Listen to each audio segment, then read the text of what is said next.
Hi friends, welcome to Salem traditional kitchen. நான் இன்றைக்கி இட்லி தோசைக்கு ஒரு குருமா எப்படி செய்கிறதுன்னு காட்டுறேங்க. பாருங்கள். அதுக்கு ஒரு அடுப்பில் ஒரு கடாய் வச்சுக்கலாங்க. கடாய் வச்சு அடுப்பை ஆன் பண்ணிக்கங்க. ஆன் பண்ணிவிட்டு அதுக்கு தேவையான அளவு எண்ணெய் விட்டுக்கலாம். எண்ணெய் காயட்டுங்க.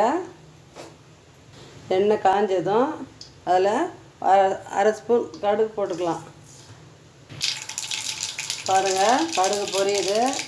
கடுகு பொரிஞ்சதும் ஒரு அரை ஸ்பூன் சோம்பு போட்டுக்கலாம். பாருங்கள், சோம்பு பொரிஞ்சிடுச்சு. ஒரு கப்பு கருவேப்பிலை போட்டுக்கலாம். பெரிய வெங்காயம் பெருசாக இருந்தால் 1, சின்னதாக இருந்தால் 2 போட்டுங்க. சின்ன சின்னதாக கட் பண்ணி அதை போட்டுக்கலாம்.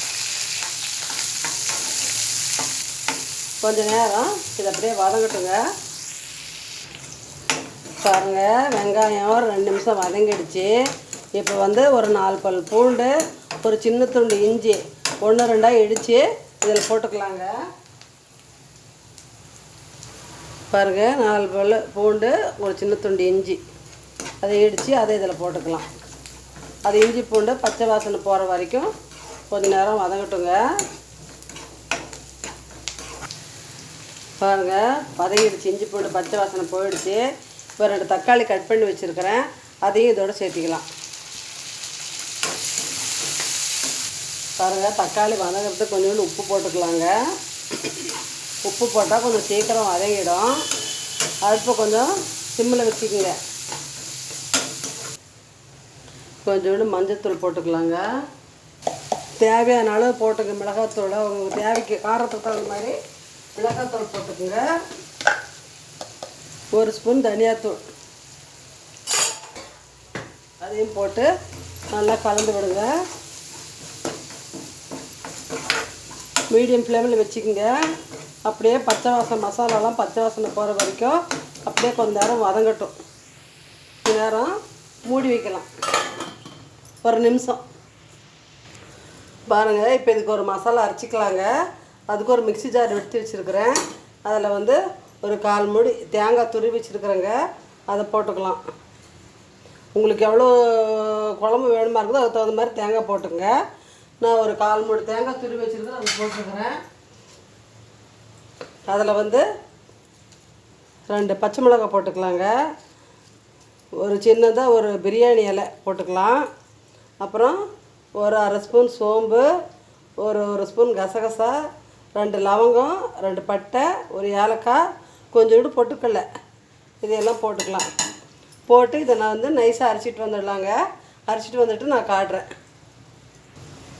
பாருங்கள், இப்போ 2 நிமிஷம் வதங்கிடுச்சு. திறந்து பார்க்கலாம். பாருங்கள், இப்படி எண்ணெய் பிரிஞ்சு வந்துட்டு இருக்குது. இதை கலந்து விட்டுட்டு கொஞ்சம் தண்ணி விட்டுக்கலாங்க. தண்ணி விட்டு அப்படியே கொஞ்சம் நேரம் வேகட்டும்.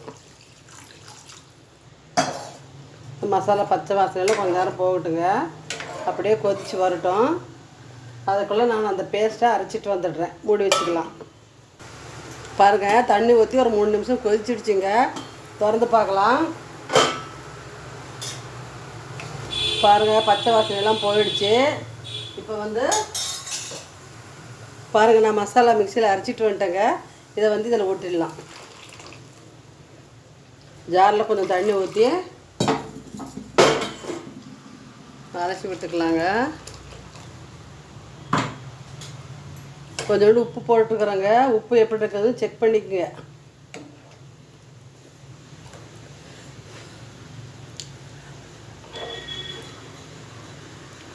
உப்பு கம்மியாக இருக்குதுங்க. உப்பு கொஞ்சம் போட்டுக்கலாம். கொஞ்சம் உப்பு போட்டுக்கலாம். கொஞ்சம் நேரம் கொதிக்கணுங்க. இது கொஞ்சம் கெட்டியாக இருக்கு. கொஞ்சம் தண்ணி விட்டுக்கலாம். தேவையான அளவு தண்ணி விட்டுக்குங்க. தண்ணி விட்டு இது ஒரு 2 நிமிஷம் நல்லா கொதிக்கட்டுங்க. தட்டு போட்டு மூடி வைக்கலாம். ஒரு 5 நிமிஷம் கொதிக்கட்டும், அப்புறமேட்டு பார்க்கலாம். பாருங்கள், 5 நிமிஷம் ஆயிடுச்சுங்க. இப்போ மூடி திறந்து பார்க்கலாம். பாருங்கள், எண்ணெய் பிரிஞ்சு வந்துருச்சு. இப்போ கொஞ்சோண்டு கொத்தமல்லியை கிள்ளி போட்டுக்கலாம். பாருங்கள், சூப்பரான சுவையான குருமா எம்டி குருமா ரெடி ஆகிடுச்சுங்க. இந்த மாதிரி செஞ்சு சாப்பிட்டு பார்த்துட்டு லைக் பண்ணுங்கள், ஷேர் பண்ணுங்கள், சப்ஸ்கிரைப் பண்ணுங்கள். தேங்க்யூ. அடுப்பை ஆஃப் பண்ணிடலாம். இதை எடுத்து ஒரு பவுலில் மாற்றிக்கலாம்.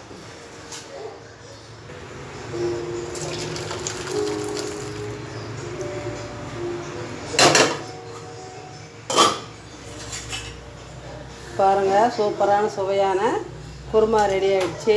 தேங்க்யூ.